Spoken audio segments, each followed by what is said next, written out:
So, Fabian, talk about when you first heard they were gonna go with a Deadpool movie. To be 100% honest, it was sort of like, okay, finally. There was, because of such a long build-up, because the script was written so long ago, and because Ryan had played the character, apparently, supposedly, in Wolverine Origins, there was less of a holy cow moment. It was more of a finally, I hope it's good sort of a feeling. So there was no eureka, kind of a situation for me. I'd been kind of keeping an eye on it and tracking it, and I figured even Fox would eventually be smart enough to greenlight the movie, because I thought from a budget standpoint it would be a smart thing to do.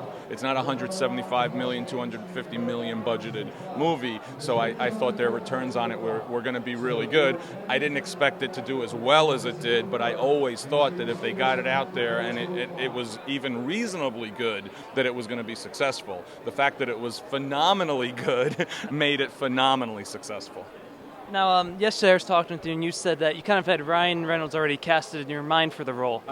Yes. How was it, to see that he was the guy, and what did you think of his portrayal? I thought Ryan did a great job. I did cast him, and I take credit for doing so in 2004, but mostly because as an actor I had already seen that he had the physique and the body, to be funny, to have good comedic timing, to have good improvisational skills, and to be 6'2" and built like a brick house helps, right? And he had that. He had comedic timing. He had a really good sense of pace and line delivery. I'd seen that in all of his performances, frankly. Whether he was in a romantic comedy where he was the best thing in a silly movie or not, he always was able to show that on screen. So I was always very confident that he would become the character in the right way. I think actually waiting was even better for him and for his performance. I think him being 40, when he made the movie, is right for the character's age, for the character's experience.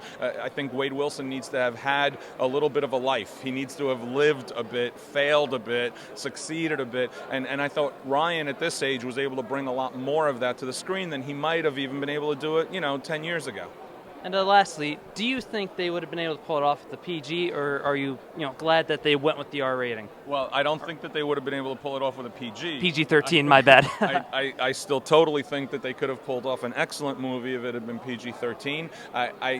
I mean, a lot of what made it an R-rated movie helped make it a funnier movie and helped appeal to a slightly different audience than the mainstream Marvel, studios movies do. So I thought all of that helped, but in no way, shape, or form do I think PG-13 really would have hurt it either, because I think it's a character that can very easily has proven that he can very easily be done either way and still work properly as the character. Awesome. Fabian, thank you so much for your time, and can't wait for the panel later. Thank you.